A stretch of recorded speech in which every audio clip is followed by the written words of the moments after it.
I overheard my husband and mother-in-law plotting to give one of our twins to my infertile sister-in-law as a birthday gift.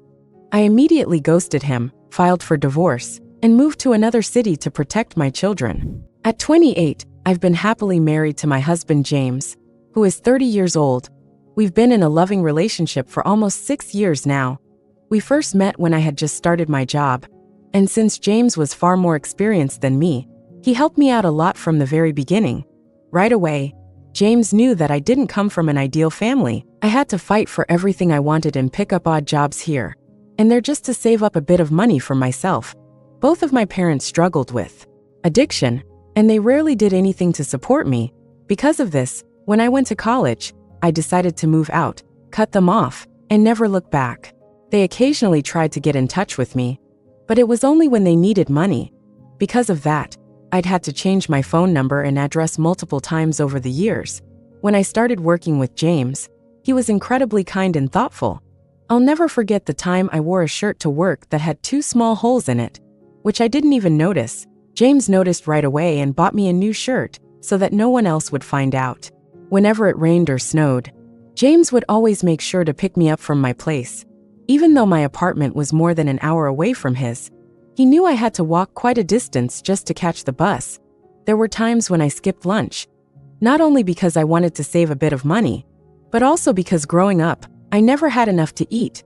3 proper meals a day was a luxury I wasn't accustomed to, so it had become somewhat of a habit. James, though, always made sure to bring me lunch and insisted that we eat together to ensure that I was properly fed. He was so sweet and caring, and it didn't take long for me to fall completely in love with him. The only complication in our relationship was his family. For some background, James comes from an extremely wealthy family, the kind where you have multiple cars, a vacation home, and spend summers going on cruises. James and his sister Sophia attended private schools and never had to worry about paying for anything themselves. In fact, James's dad would often ask him why he even bothered working, considering the kind of wealth his family had, which could set him up for life. But James always insisted that he loved his job and that he wanted to live a meaningful life, not just live off his family's money. When James introduced me to his family, he told me that they could be cold and unwelcoming at first, but that they'd warm up over time. So, when I went to meet them for the first time, I kept that in mind. I made sure to wear my best dress and heels, and I made sure to present myself in the most polite and respectful way I could. James's father greeted me politely, but his mother didn't even bother to shake my hand. Sophia, his sister, looked me up and down with a smirk as if I were out of place. I was absolutely humiliated, but I remembered what James had warned me about and decided to let it slide. Throughout the evening, I tried my best to engage in conversation and show genuine interest in their lives. I complimented James's mother on her cooking and praised his father for his taste in decor and art. However, every time I said something positive about his art collection, his mother would scoff and make rude remarks, saying things like, "As if someone like you would know anything about art." Sure, I may have grown up poor, but that didn't mean I wasn't passionate about art. Her comment really stung, and it hurt my feelings deeply. James would squeeze my hand every now and then, silently asking me to keep calm. When it was time for dinner, James's mother insisted that I should be seated away from him since she and Sophia wanted to sit next to him. I ended up sitting next to James's uncle, Robert, who turned out to be incredibly open-minded and polite. We ended up having a great conversation for the rest of the evening. Meanwhile, Sophia and James's mom were fawning over James and completely ignoring me. They were all busy talking amongst themselves while I felt left out. At one point, Sophia decided to bring up one of James's ex-girlfriends, someone she was still friends with, and started talking about how great this ex looked, showing James pictures of her in bikinis from her recent vacation. James told Sophia to stop talking about his ex, but she just laughed and suggested that James could always slide into his ex's DMs if he wanted to because apparently she still had feelings for him. I could feel myself becoming more and more uncomfortable, and I think Robert noticed too. He tried to intervene and ask Sophia to stop, but his efforts were met with resistance from James's mom, who seemed to take offense at his interference. I was so uncomfortable with the entire situation that, when James excused himself from the table and asked me to come with him to see his childhood room, I was more than happy to escape the awkwardness. For all the harassment, when Sophia got married young to her then-boyfriend Joe, she refused to invite me to her wedding, She even told James he could attend as a single man and meet some of her friends. James outright refused to go without me, leaving Sophia no choice but to include me on the guest list. For the wedding, James and I picked out a long pink floor-length dress, knowing it was a grand event and we should dress accordingly. He told me how stunning I looked, and during the event, several guests, including Robert, complimented me as well. Later, Sophia confronted me, accusing me of ruining her wedding by upstaging her. She claimed I had dressed that way deliberately to get male attention. Despite other guests also wearing floor-length dresses, James tried to calm her down, explaining we had no such intention, but she refused to listen. After that incident, she became even nastier toward me. Over the years, both Sophia and James's mom hurled countless insults about my appearance. They would say I looked poor, called me a fat pig when I gained a couple of pounds, mocked me and my family background in front of their friends, and showed no signs of changing. I tried to remain polite, but by the 4th year of my relationship with James, their behavior had worn me down, affecting my self-confidence. I finally stopped trying. I had a long conversation with James, stood my ground, and stopped attending his family dinners or events. I also stopped responding to Sophia and his mom's messages. I ignored them the way they had ignored me for years, and my mental health improved. James understood and supported my decision, even though his mom claimed I was being disrespectful by not visiting and told James the first wasn't worthy enough to marry him. Despite their opinions, James proposed to me last year. The proposal was a perfect moment, filled with love. He had planned everything and was so nervous when he asked me. I didn't hesitate before saying yes. When he told his family, his father congratulated us, but his mother simply said she hoped he had thought it through or he'd regret it. James asked her not to be rude since he had her on speaker, and she begrudgingly congratulated me too. I suppose she realized she couldn't change our relationship. Sophia's reaction was much stronger. She told James he should get a prenup because poor people like me can drain someone's money. Her offensive comments shocked James. He firmly told her that if she couldn't accept our marriage, she didn't need to attend the wedding. Sophia fought back, even calling me a gold-digging bloodsucker. However, 2 days later, she texted me an apology. I thought maybe she and their mom had come to terms with our relationship. I told James the first was open to signing a prenup, as I wasn't marrying him for money. I wanted to be with him because he was kind and supportive, which was all I ever wanted. I had a good job and didn't need anything from him.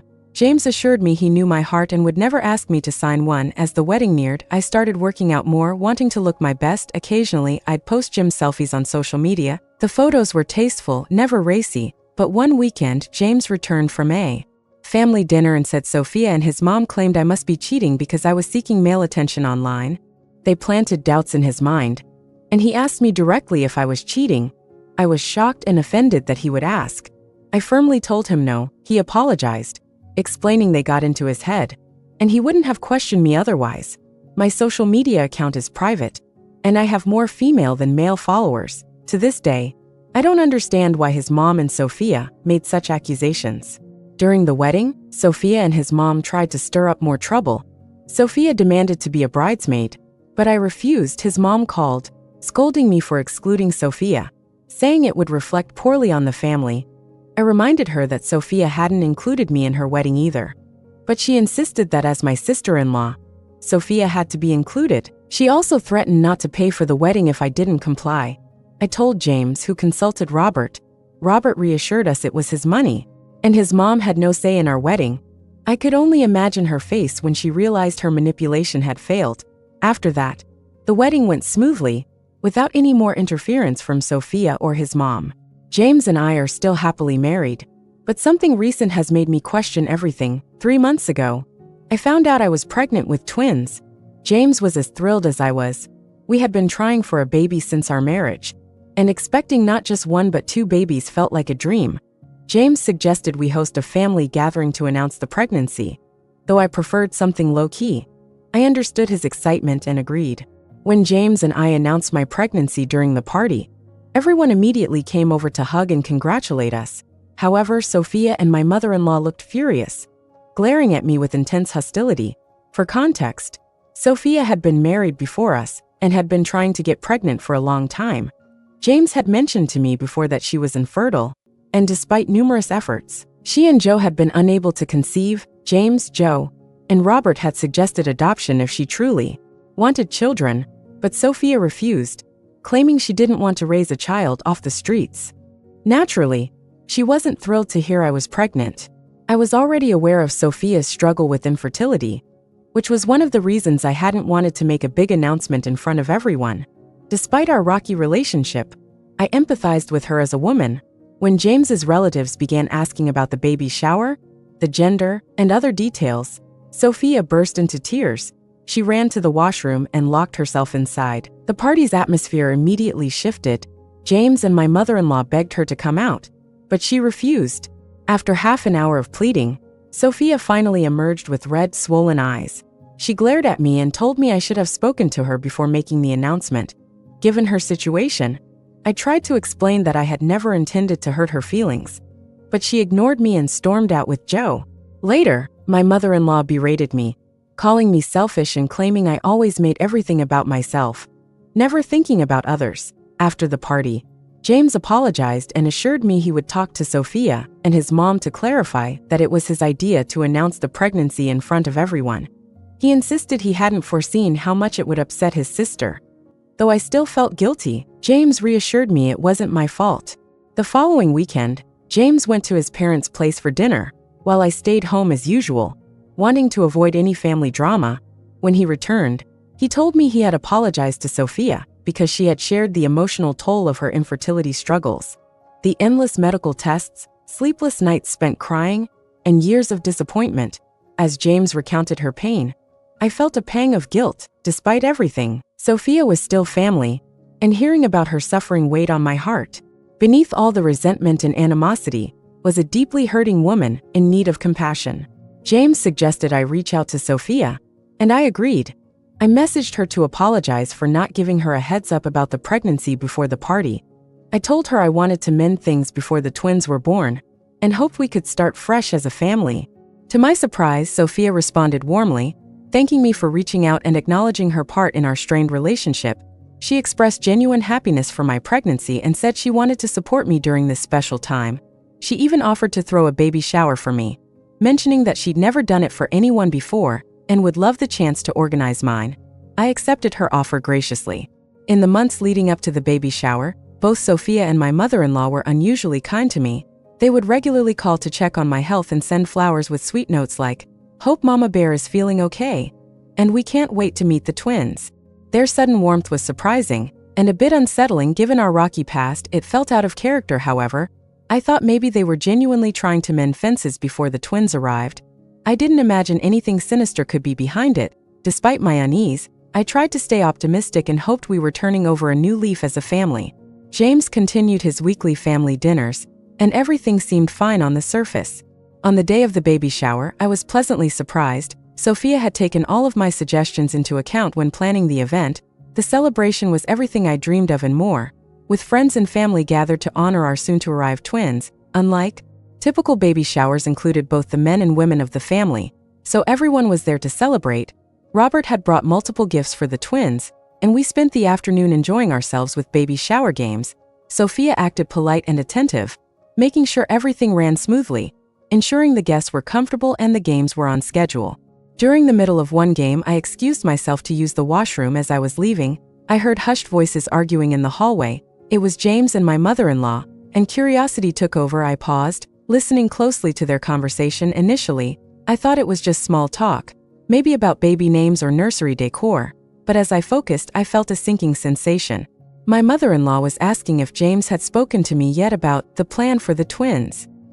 He told her to lower her voice so no one could overhear, but she pushed on, telling him time was running out. She said he needed to discuss it with me before the twins were born because they couldn't wait any longer if they were going to give one baby to Sophia for her 27th birthday.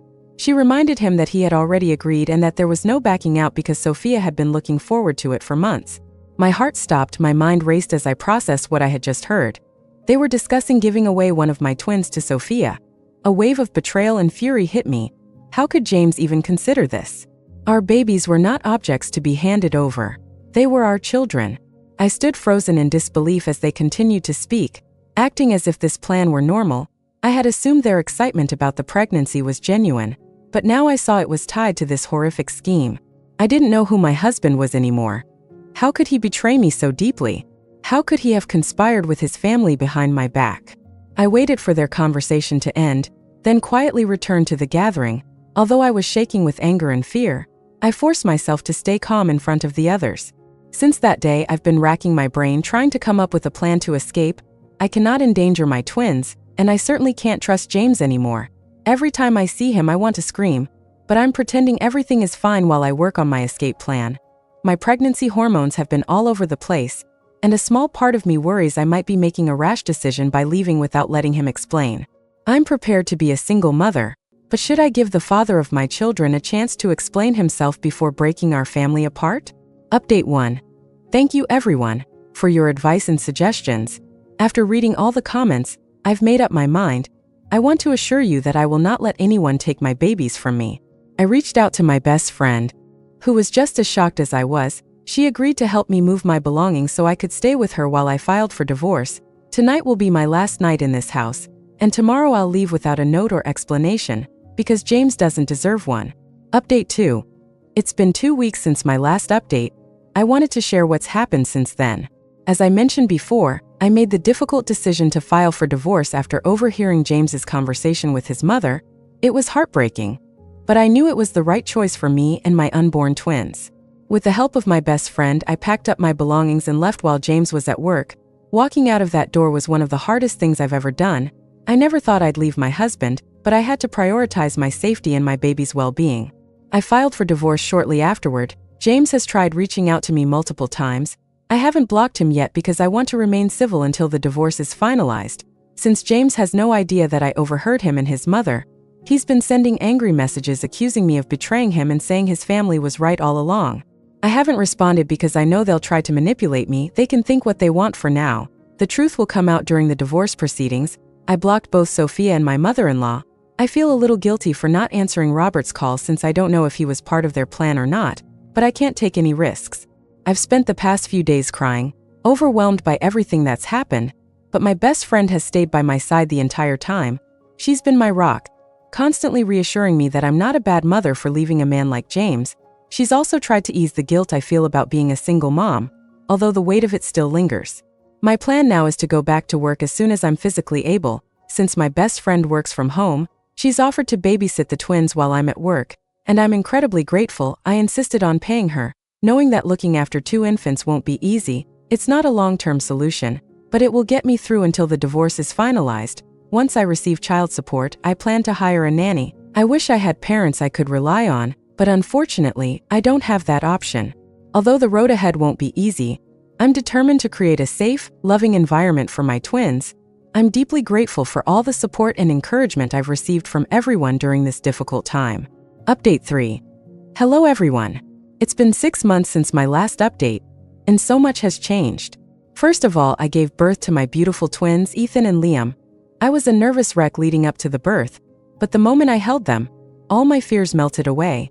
They're my everything, and I'm so glad I took them away from that toxic family. The divorce has been finalized, and James was not granted custody. He finally learned during the proceedings why I had left him. He was stunned that I'd found out about his plan, and he tried apologizing, saying he'd been pressured and manipulated by his family every day. His excuses only deepened my disappointment in him. Robert, as it turns out, knew everything. He did try to dissuade Sophia and my mother-in-law, but they ignored him. Knowing he was aware of the plan without fully intervening left me disgusted with him as well. I felt no remorse about divorcing James or cutting ties with his family. I didn't ask for alimony, but James agreed to pay a significant amount in child support. It's enough to ensure I can provide the best life for my children. During the divorce proceedings, Sophia and my mother-in-law showed up, screaming and yelling about how I'd stolen the twins from them. They claimed they could have provided everything my children needed and accused me of being selfish and a terrible mother. In the end, they had to be restrained by security, which only worked in my favor. I was granted a restraining order against both of them, and I'm thankful for that protection. Since then, James has tried to stay in contact, pleading for another chance and asking to reconcile, but I will never trust him around my children again. These past few months, I've leaned on my best friend and a supportive group of friends to navigate the challenges of single parenthood. I'm incredibly grateful for the love and strength they've given me. Recently, I decided to move out of the city entirely. I want a fresh start for me and my children, far away from the toxicity and manipulation of James's family. As long as we remain in the same city, they could try to contact me or the twins, and I refuse to take that risk. With full custody of my twins, I'm free to build a new life wherever I choose. and I intend to make the most of that opportunity. Moving forward, I'm focusing on myself and my babies. There won't be any further updates, but I want to thank everyone for being part of this journey.